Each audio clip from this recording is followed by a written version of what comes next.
빈 팩토리를 이용한 두 번째 예제를 한번 만들어 보도록 하겠습니다. 자, 이제 앞으로는 내가 뭔가를 만들어내고자 할 때, 자, 이쪽에서 내가 사용해야 되는 라이브러리가 뭔가, 그 다음에 그 라이브러리에 지정되어 있는 메소드는 뭘 통해 가지고 접근을 해줘야지만 될까라고 하는 것들이 이제부터는 여러분이 계속 찾아서 해야 되는 내용이 될 거예요. 자, 그러다 보니까 자료 조사가 굉장히 많이 필요하겠죠. 그래서 아까 앞에서도 여러분이 간단하게 예제를 한번 만들어 보셨어요. 이럴 때 얘네들처럼 이렇게 XB 팩토리라고 하는 게 이게 지금 현재 적용이 되고 있지 않다. 라고 되어 있다라 그러면 이거를 대체할 수 있는 것들은 도대체 무엇이 있을까라고 하는 것도 사실은 찾아봐야 되는 거잖아요. 그러니까 이러한 정보들을 사실은 끊임없이 찾아보셔야지만 됩니다. 끊임없이. 그래서 저도 지금 이렇게 뭔가 수업을 진행할 때, 몇 년 전만 해도 이게 사용이 됐었던 거였는데, 이게 이제 이게 또 없어지는 거예요. 그러니까 이러다 보니까 끊임없이 프로그램을 돌려서 해결이 안 되면, 또 다른 걸 찾아보고, 그 대체되어 있는 내용을 가지고 또 수행을 한번 해보고, 이런 작업을 계속 작업을 했다라는 거죠.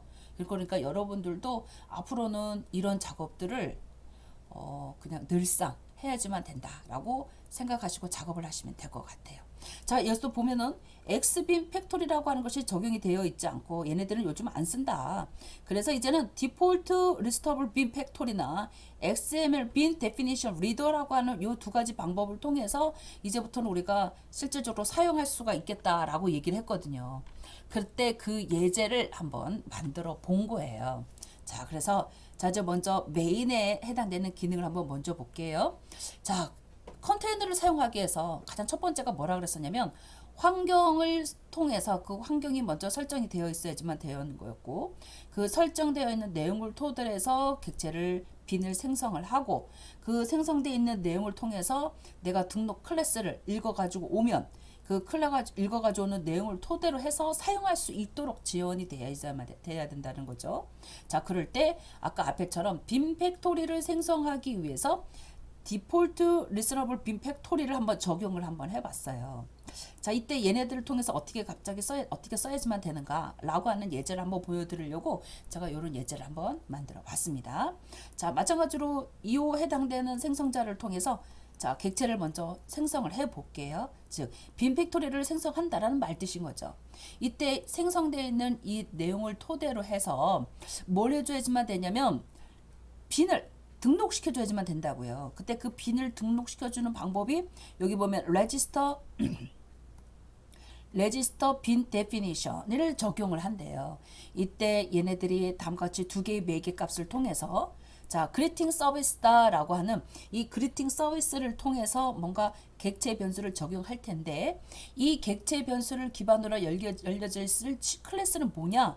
그 클래스를 여는 방법은 다음과 같이 이렇게 new root bin definition을 통해서 클래스들을 불러가지고 왔다라는 거죠. 그래서 요 클래스를 통해서 뭘 만들어지는 거다? 빈을 만들어지는 거다라고 보시면 되겠죠. 자, 이것도 뭐야? 제가 이제 그냥 한 게 아니에요. 저도 이거를 자료를 계속 찾아본 거예요. 이걸 어떻게 작업을 해줘야지만 되는가? 이렇게 작업을 해주시면 되겠다. 그때 그 내용을 토대로 해서 이제부터 제가 조회를 할게요. getBin. 자, 이제 객체 변수를 통해서 불러가지고 왔을 때 이때 주의할 사항 뭐다? 데이터 타입을 일치시켜라 라고 해서 다음과 같이 캐스트 선자를 통해서 작업을 해 주셔야지만 된다라고 하는 거 요거 기억해 주시면 되겠습니다. 그럴 때 지금 그리팅 서비스에는 어떠한 메소드가 지금 정의가 되어 있냐면 다음과 같이 이 메소드를 출력하자라고 되어 있어요. 그래서 service.greet 하면 다음 같은 이런 메시지가 출력된 것을 볼 수가 있겠다라고 하는 겁니다. 자, 이것도 마찬가지로 여러분이 한번 실제적으로 프로그램을 돌려서 결과물을 확인해 보시면 되겠는데 자, 유심히 보면은 여기 보면 form.xml이라고 딱 지정이 되어 있죠. 자, form.xml로 적용이 되었다는 뜻은 바로 뭘로 만들어냈다? 메이븐 프로젝트로 작업을 했다라고 보시면 되겠습니다. 그래서 매분 프로젝트로 작업을 해서 해당되는 결과물을 확인해 보시기 바랍니다. 자, 그래서 여기서 적용이 되어 있던 실제적인 클래스와 더불어 그 클래스에서 적용했던 메소드들은 뭐가 쌓였는가라고 하는 것들을 이렇게 정리를 한번 해본 거예요. 그래서 실제적으로 디폴트 리서너블 빔 팩토리라고 하는 것이 빔 팩토리를 사용할 수 있도록 만들어진 실질적인 구현체였다라고 하는 볼 수가 있었고요. 그 다음에 클래스를 정의하기 위해서 사용했었던 것, 즉 클래스를 불러가지고 와서 객체를 생성해 줘야지만 되는 거니까 그때 뭘 가져다 썼다? 루트 빈 데피니션을 가져다 썼다라고 하는 거 기억해 주시고, 이거를 통해서 내가 실제적으로 어디에서 이거를 실행했느냐? 레지스터 빈 데피니션을 통해서 등록을 했다. 자, 그럼 등록되어 있는 자료를 통해서 조회는 어떻게 뭘로 한다? 겟빈 가지고 하면 된다라고 하는 것을 알 수가 있겠습니다. 자, 지금까지 작업했던 내용들을 다음과 같이 동작 순서와 예제 구조로서 활용을 해서 내용을 봤습니다. 여기 좀 살짝 가렸는데 이렇게 제가 지금 테스트 2라고 하는 프로젝트를 통해서 만들어 본 거예요.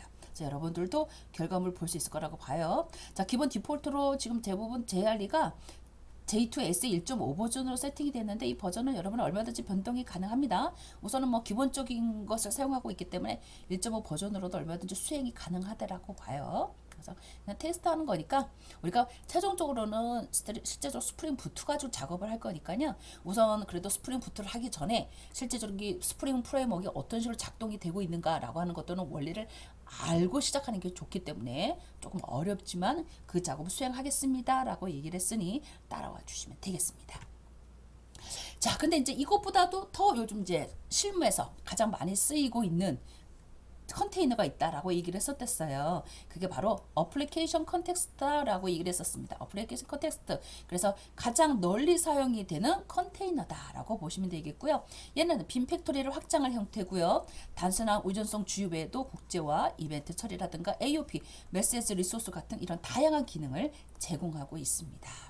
자, 얘는 스프링 애플리케이션의 중앙 장치와 같은 이런 역할을 수행하는데 모든 빈에 대한 성생성이라든가 DI라든가 생명 주기와 관련되어 있는 기능을 수행한다라고 얘기를 하고 있고요. 그때 이 어플리케이션 컨텍스트를 내가 사용하고 있는 목적에 맞춰서 또 다른 구현체가 확장이 됐는데, 예를 들어 XML 파일을 통해서 뭔가 구현하고자 할 때는 클래스 패스 XML 어플리케이션 컨텍스트를 불러서 사용하시면 되는 거고, 내가 자바 기반으로 만들어내고 싶다 할 때는 애노테이션 컨피규어 어플리케이션을 가지고 작업하시면 되겠고, 웹 환경으로 만들어내고자 할 때는 웹 어플리케이션 컨텍스트를 가지고 구현을 하시면 되겠습니다.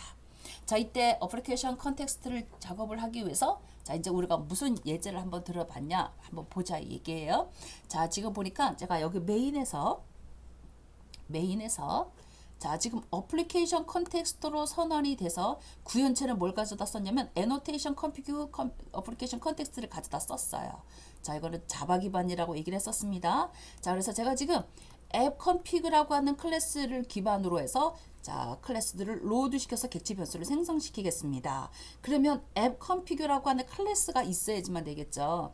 자, 이때 앱 컨피그 클래스 어떻게 만들었는지 볼게요. 앱 컨피그레이션. 자, 근데 얘를 자바 기반으로 만들어낸다라고 얘기를 했으니까 자바 기반의 환경을 조성할 수 있는 애노테이션 컨피규레이션을 애노테이션으로 미리 선언한 다음에 작업을 하시면 됩니다. 그리고 나서 메소드에다 어떻게 쓰면 된다고요? 애노테이션 빈 이렇게 써야지만 된다라고요. 그래서 아까 우리 앞에서 계속 제가 설명을 했었었죠. 그 내용을 보시면 될 것 같아요. 자, 그래서 자, 빈 생성은 다음같이 그리팅 서비스를 호출했을 때 뭐를 불러드리면 되겠다. 요 그리팅 서비스라고 하는 얘를 객체 생성해서 이 값을 보내겠다라고 얘기를 하는 거예요. 그러면 그리팅 서비스라고 하는 것이 또 하나 만들어져 있어야지만 되겠죠. 그래서 그리팅 서비스라고 하는 클래스들 하나를 구현체를 만들어냈어요. 자, 그래서 say hello라고 해서 요 메시지가 출력이 되도록 만들어냈습니다. 자, 그러면 이제 어플리케이션 컨텍스트를 통해서 내가 컨테이너를 생성하고 그 생성시키기 위해서 클래스 로드를 시켜야지만 되는 그런 항목을 자, 이렇게 구현체가 특정한 목적에 의해서 만들어졌다라고 이야기를 했거든요. 자, 바로 이 애노테이션 컨피그 어플리케이션 컨텍스트 이거 가져다 쓰시면 돼요. 자, 그래서 자바 설정 단계에서 뭘 가져다 쓰면 된다? configuration annotation을 가져다 쓰면 된다라고 얘기를 해서 됐어요. 그래서 봤더니 여기 보니까 configuration annotation 가져다 썼죠? 맞아요. 그래서 이 configuration은 적용이 됐고 빈이 적용이 됐다 그러면 얘네들이 거의 그냥 쌍으로 짝꿍이다라고 생각하시면 돼요. 그래서 configuration이 접근이 되어 있네, 클래스에 써져 있네. 그래 메소드 이름에다 뭘 쓰자? 빈 이렇게 접근하자. 라고 하시면은 쉽게 따라올 수 있을 거라고 봅니다. 좀 더 구체적인 내용들은 앞으로 우리가 차츰차츰 계속 확대시켜 가면서 수업을 진행할 거니까 그때 따라와 주시면 될 것 같아요. 자, 그래서 자 이제 그러면 컨텍스트라고 하는 인스턴스가 생성이 됐겠죠? 자, 얘를 통해서 이제부터 어떻게 하면 될까요? 조회하시면 돼요. 저 어때요? 지금 앞에서 했었던 내용들보다도 더 간소화됐죠? 이렇게 간소화되고 있다라는 거죠. 그러니까 내가 특정한 목적에 의해서 조금 더 확장된 개념으로 만들어졌으니 오히려 더 사용하기 쉬워진다라고 하는 개념입니다. 그래서 얘는 지금 자, 그리팅 서비스라고 하는 클래스를 통해서 그 서비스를 사용할 수 있도록 자, 기반을 잡아놓고요. 그 다음에 서비스를 통해서 say hello를 눌렀더니 뭔가 데이터가 출력이 된 것을 확인해 볼 수가 있었다라고 보면 됩니다. 자, 아까 앞에서도 계속 구현체에 대한 내용을 얘기를 했으니 더 이상 설명하지는 않겠습니다. 자, 그래서 이런 구현체를 통해서 작업을 하면 이렇게 좀 더 쉽게 코딩이 가능하더라라고 하는 거죠. 아까 앞에서 봤었던 이런 거 한번 보세요. 어때요? 지금 굉장히 호출하는 부분이 복잡했었잖아요. 그래도 좀 더 많았잖아요. 그런데 다음과 같이 이렇게 간단하게 해결이 될 수 있다라는 거예요. 그러니까 훨씬 더 쉽게 쓸 수가 있겠구나라고 알 수가 있었다라는 겁니다. 자, 더불어서 웹 어플리케이션 컨테스트예요. 웹은 우리가 앞으로 이제 웹을 기반으로 해서 프로젝트를 수행할 거니까 이 웹 어플리케이션 컨텍스트를 필수로 사용하겠네라고 보시면 되겠죠. 맞습니다. 자, 얘는요 스프링 엠부시 환경에서 사용이 되는 전용 어플리케이션 컨텍스트입니다. 그래서 저희는 스프링 엠부시라고 하는 모듈을 설치를 할 거예요. 자, 할 건데, 자, 우선은 웹 어플리케이션 컨텍스트에 대해서 우선 얘기를 하는 거니까, 자, 이때 웹 어플리케이션에서 사용하고 있는 서블리 컨텍스트와 통합된 IOC 컨테이너다라고 하는 거 아시면 되겠습니다. 일반적으로 어플리케이션 컨텍스트의 기능에 더해서 웹과 관련되어 있는 기능들, 예를 들어 뭐 요청이라든가 세션의 기능이라든가 아니면 서블리 컨텍스트라든가 이런 내용들 있죠? 이런 내용들을 다 지원해주는 컨테이너다라고 보시면 되겠습니다. 이때 스프링 엠부시 환경에서 사용되는 특별한 어플리케이션 컨텍스트로 디스패처 서블릿과 연동돼서 웹 요청 처리와 관련되어 있는 컴포넌트를 관리하도록 만들어냈다라고 보시면 될 것 같아요. 자, 이때 웹 어플리케이션 컨텍스트는 어떤 내용을 좀 기능을 지원하느냐? 서블릿 컨텍스트를 연동하고요. 스코프를 지원하며 뷰 리저버를 연동시킬 수가 있고요. 디스패처 서블릿에 의해서 초기화를 지원하고 있고 더불어서 엠부시 컨트롤러 작동에 대한 핵심 컨텍스트를 지원하고 있다라고 보시면 되겠습니다.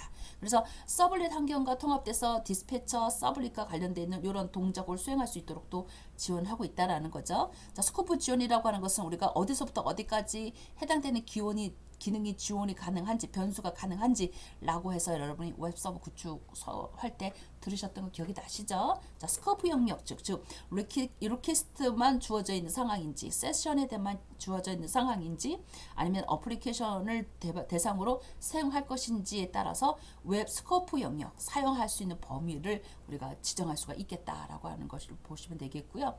뷰 리졸버와 연동될 수 있도록 하기 위해서 뭐 JSP라든가 아니면 타임 리프 등과 같은 경우를 통해서 뷰 리저블과 함께 작동할 수 있도록 연습을 할 수가 있습니다. 여기 보면 타임 리프 같은 경우는 우리가 지금 JSP를 사용을 했으면 JSP만 가지고 또 프로그램 해낼 수가 있는데 이 타임 리프를 사용하면 익스프레션 기법을 좀 사용할 수 있기 때문에 조금 더 쉽게 사용할 수가 있어요. 그래서 혹시나 시간이 되는 친구들은 이 타임 리프 기법 같은 경우가 어떤 식으로 사용이 되고 있는지 한번 학습해 보는 것도 괜찮다라고 봐요. 자, 더불어서 디스패처 서블릿에 의해서 초기화를 진행하기 위해서 우리가 보통 웹 XML이라고 하는 파일에다 보통 세팅을 하는데 스프링 부트를 사용할 경우에는 자동 설정이 될 수 있게끔 만들어져 있다라고 보시면 되겠습니다. 더불어서 MVC 컨트롤러 같은 경우에 자, 뭘 갖다 쓴다? 컨트롤러라고 하는 애노테이션이라든가 리퀘스트 매핑과 같은 이러한 컨트롤러를 애노테이션을 통해서 웹 컴포넌트를 등록하고 처리할 수 있게끔 지원하고 있습니다. 그래서 훨씬 더 간단하다. 그래서 다음과 같은 이런 애노테이션들을 자꾸 기억을 해주세요. 컨트롤러 애노테이션, 리퀘스트 매핑 이런 거 자꾸 기억해 두시면은 나중에 쓰는 시점에서 아 이거 웹에서 연동시키기 위해서 사용하고 있는 애노테이션이야 라고 알 수가 있겠습니다. 자 그래서 어플리케이션 컨텍스트를 적용한 컨테이너 간단한 예제 한번 보겠습니다. 얘는 웹에서 연동해야 되는 거니까 클라이언트와 서버가 같이 연동돼 있어야지만 되겠죠. 우리가 앞에서 같은 경우는 순수하게 자바에 대한 어플리케이션이 있는 거니까 메이븐 프로젝트를 통해서 그냥 자바 어플리케이션으로 실행을 하면 되는 거였는데 얘는 웹이 연동돼 있어야지만 되니까 서버가 연동돼야 되는 거잖아요. 그러면 서버가 연동되려면 여러분 JSP에서 배웠지만 서버가 연동돼서 거기에 내가 만들어내고자 하는 프로그램과 연동해가지고 결과물이 보이게끔 만들어내야 되는 거죠. 그러니까 조금 더 복잡해지는 거잖아요. 근데 좀 더 쉽게 여러분은 지금 현재 스프링 프레임워크를 지원할 수 있는 전용 툴을 가지고 작업을 하고 계시거든요. 그때 제가 지금 아마 이제 수업 시간에 3.0 버전과 4.0 버전 두 개를 같이 설치해서 테스트를 한번 해봅시다 라고 이야기를 했었을 거예요. 그러니까 그 중에 최근 걸 스프링 부트만을 위주로 프로그램을 만들어내겠다, 프로젝트를 진행하겠다라고 할 때는 스프링 부트 4.0으로 세팅되어 있는 그 아이디 가지고 작업을 하시면 되는 거고, 지금처럼 XML을 포함시켜서 내가 뭔가를 테스트를 좀 진행해 보고 싶어요. 이럴 때에는 자 어때요? 부트 가지고 작업하는 게 조금 낫거든요. 그러니까 3.0이든 4.0이든 상관은 없습니다. 자 대신에 스프링 부트 스타터를 통해 가지고 프로젝트를 좀 진행하시길 바래요. 그러면 자동으로 백엔드 상에서 서버가 연동이 돼요. 서버가 연동이 되면 웹 어플리케이션 컨텍스트를 사용할 수가 있겠죠. 그래서 서버가 연동이 되면 환경 자체가 자 이제 내가 스프링 부트를 적용하면 다음과 같이 이렇게 부트라고 하는 요 말이 여기 옆에 딱 떠져요. 그러면 아 얘는 지금 만약에 같은 메이븐 프로젝트로 진행을 하긴 하되 얘는 뭘로 지금 적용이 되어 있냐면 부트 개념으로 지금 사용할 수 있게끔 적용이 됐다라고 보시면 되겠습니다. 그래서 얘 같은 경우는 이렇게 환경들이 다음과 같이 조금 달라요. 그래서 이게 뭐 static template 다음에 환경 파일 같은 경우도 application.properties 이렇게 데이터가 나올 거예요. 이렇게 나오면 자 얘를 우리가 웹에서 실행할 수가 있어요. 그러면 웹에서 실행하기 위해서 이 form.xm이라고 하는 곳에 뭐가 설치가 돼 있어야지만 될까요? 스프링 웹이 설치가 돼 있어야지만 되겠죠. 그 스프링 웹을 설정을 하게끔 하기 위해서 제가 여기 뒤에다가 지금 여기 지금 XML 파일 하나 갖다 놨거든요. 자, 이 폼에다가 요 해당되는 요 내용 복사해 가지고 갖다 붙이시면 돼요. 그러면 웹이 같이 연동돼서 실행할 수 있게끔 지원이 될 겁니다. 자, 그리고 나서 자, 이제부터 내가 메인을 하나 만들어 볼게요. 메인을 만들어 볼 때 보면 가장 첫 번째로 여기 지금 보면 데모 어플리케이션 자바라고 하는 뭔가 기본적인 자바 소스가 하나가 땅 하나 만들어질 거예요. 그때 그 소스에 들어가서 보면 얘가 지금 어떻게 나왔냐면 스프링 부트 어플리케이션이라고 기본적인 애노테이션이 딱 위치가 되면서 기본 베이스로 다음과 같이 run 메소드가 호출되는 것이 보일 거예요. 그래서 먼저 얘를 실행을 했을 때 다음과 같이 자 localhost 8080이라고 해서 자 이런 메시지가 나왔어요. 그러면 얘는 지금 백엔드 안에서 서버가 돌면서 이 프로그램을 읽을 수 있는 준비 단계가 됐다라는 말뜻인 거예요. 자 근데 이제 저는 이제 어떻게 할 거냐면 자 슬래시 2를 지정해서 자 내가 컨트롤러를 여기를 통해서 접근할 수 있도록 한번 만들어 보고 싶은 거예요. 그래서 어떻게 만들었냐면 컨트롤러를 하나를 추가를 시켰어요. 자 무슨 컨트롤러를 추가시켰냐면 헬로우 컨트롤러라고 하는 자바 소스를 하나를 추가시켰어요. 자 그래서 헬로우 컨트롤러 하나 추가시키는데 제가 웹에서 수행할 수 있도록 만들어낼 거거든요. 그래서 REST 컨트롤러라고 하는 애노테이션을 하나를 선두에 먼저 한번 선언을 먼저 한번 해주시고요. 자 그 다음에 리퀘스트로 넘어온 데이터를 get 매핑 시켜 보겠습니다. 그래서 get 매핑 자, 그 get 매핑으로 들어올 때 폴더 이름을 뭘로 지정할 거냐면 나는 슬래시 2라고 지정할 거야. 그때 슬래시 2라고 하는 것이 위치가 딱 되면 자, 뭘 실행할 거냐? 헬로라고 하는 이 메소드가 호출이 돼서 이 데이터가 출력이 되도록 만들어낼 거야. 라고 간단하게 한번 만들어 봤어요. 자, 그래서 이 코딩을 하고 나서 실제적으로 우리가 스프링 부트를 돌려보면 자, 웹이 연동이 돼서 http 콜론 localhost 8080 슬래시 2라고 딱 한번 쳐보세요. 그러면 다음과 같이 hello from web application이라고 하는 이런 데이터가 출력이 될 겁니다. 이런 식으로 웹 애플리케이션 컨텍스트 컨테이너를 우리가 사용해 볼 수가 있겠다. 그러면 여러분은 앞으로 이 기법 많이 쓰겠죠. 그러니까 이 기법 쓰려면 반드시 뭐가 있어야 되는 거예요? 서버가 있어야 돼요. 서버가 없으면 이거 웹을 돌릴 수가 없잖아요. 우리가 앞에 같은 예제들은요, 서버 개념이 아니었어요. 얘는 그냥 실행을 자바 어플리케이션으로 돌렸단 말이죠. 자바 기반이란 말이에요. 자, 그런데 이 웹은 이렇게 서버가 연동돼야 되는 거니까 우리 서버 세팅하고 우리 그전에 톰키 세팅하고 했었던 기억이 나죠. 그 작업을 안 해도 돼요. 얼마나 편해요. 그래서 처음 시작하는 시점에서 굉장히 편하게끔 작업할 때 그래서 이 스프링 부트를 많이 가져다 쓸 겁니다. 그래서 아까 앞에서도 계속 얘기했지만 어차피 우리는 스프링 부트를 가져다 쓸 거예요. 근데 스프링 부트를 가져다 쓰기 전에 내부적으로 스프링 프레임워크가 어떤 식으로 작동이 되는지에 대한 개념, 그래서 XML이 어떤 식으로 읽혀지는지, 그 XML에 대한 구조들은 어떤 식으로 만들어져 있는지, 얘네들을 어떻게 불러가지고 와서 처리가 되는지 이런 거 알자라고 얘기를 했잖아요. 그러니까 조금 어렵더라도 따라와 주시길 바래요. 자, 그래서 요 예제 마찬가지로 여러분 한번 프로그램 돌리셔가지고 결과 한번 보시길 바랍니다. 자, 이렇게 우리가 웹에 대한 개념에 대해서 다뤄봤어요. 자, 이제는 애노테이션 컴피규. 이 애노테이션 컴피규는 뭐예요? 말 그대로 자바 기반에서 실행이 될 수 있도록 만들어진 거라고 얘기를 했었죠. 그래서 annotation config application context 컨테이너를 한번 사용을 해볼게요. 이때 자바 기반이기 때문에 configuration bin component scan이라고 하는 annotation을 갖다 쓴다라고 했던 거 앞에서도 계속 들어왔었죠. 바로 요거 가져다 쓸 겁니다. 그래서 자바 기반의 annotation 설정을 사용하는 스프링의 IOC 컨테이너입니다. 전통적인 XML 설정 방식 대신에 다음 같은 이런 애노테이션을 통해서 자바 클래스를 통해 빈을 등록하고 관리할 수 있도록 할 수가 있어요. 그래서 이 애노테이션 컨피규 어플리케이션 컨텍스트의 컨테이너의 가장 기본적인 주 특징을 가서 보면 XML 없이 순수하게 자바 코드로 프로그램을 할 수가 있어요. 그래서 자바 기반 설정 기능을 지원해주고 있고요. 더불어 컴포넌트를 탐색하기 위해서 내가 또 여러 가지 또 옵션을 다 쓸 필요 없이 그냥 문 뒤에다가 뭘 갖다 쓰면 되냐면 컴포넌트 스캔이라고 하는 애노테이션 하나만 딱 쓰시면 돼요. 더불어서 주입을 하기 위해서 아이디를 지원하기 위해서 메소드 이름에다가 오토와이어드나 아니면 인장이라고 하는 애노테이션을 가져다 쓰면 바로바로 우리가 의존성 주입을 적용할 수가 있겠어요.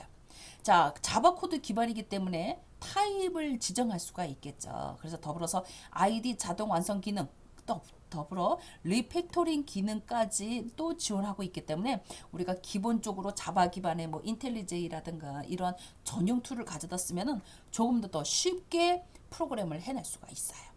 자, 더불어서 스프링 부트의 기반으로 설정이 되어 있다. 그래서 스프링 부트 내부에서도 핵심 설정 컨테이너로 사용이 될 수 있게끔 지원을 하고 있습니다. 그래서 자바 기반에 우리가 스프링 부트 기반으로서 프로그램을 수행할 수가 있다라고 보시면 될 것 같아요. 자, 그래서 애노테이션 컨피그를 기반으로 실제적으로 프로그램을 하나를 만들어 봤어요. 자, 봤더니 자, 볼게요. 자, 지금 보니까 여기 아까 소스 중에 들여다가서 보면 아까 어플리케이션 프로퍼티스라고 하는 말이 사실은 이제 없을 거예요.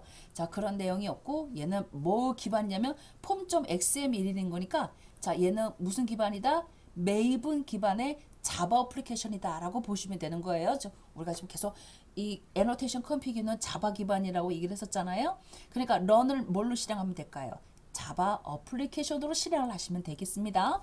자, 그래서 이제 한번 만들어 보자 얘기예요. 메인에 자, 내가 지금 뭔가 메인으로 자, 어플리케이션 컨텍스트를 통해서 내가 애노테이션 컨피그를 실행을 할 거야. 자, 이때 요 파일을 불러드리겠다. 앞에서 봤던 거하고 똑같은 내용 같죠?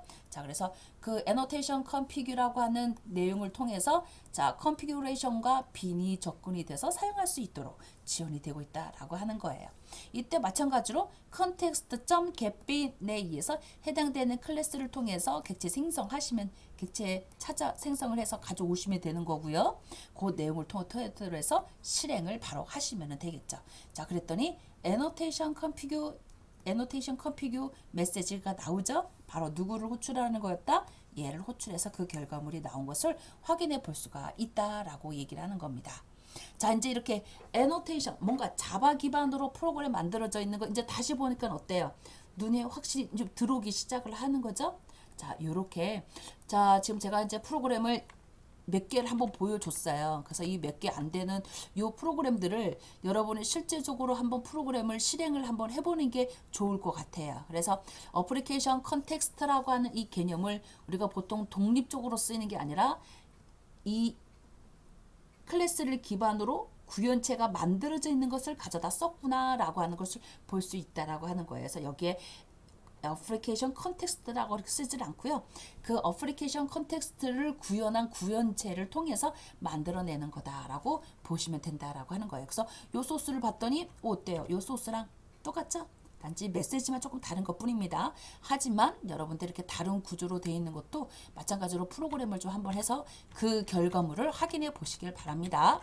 자, 그러면 여러분은 제가 앞에서 설명했던 내용과 더불어서 내용을 이해를 하셨으면은 요 프로그램을 일일이 한 번씩 쭉 해보셔서 자, 지금 결과가 몇 개가 나와야지만 되는 거냐면요.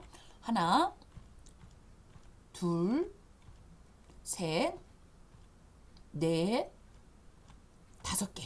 요 5개의 예제들을 여러분이 실제적으로 한번 프로그램에서 그 결과가 물이 나오는지를 보시고 이런 출력 결과까지 나왔는지 더불어 이런 다음과 같이 이 파일의 구조가 어떻게 되어 있는지도 이것처럼 이렇게 스캔 떠서 좀 보여주셔야지만 됩니다. 그래서 소스와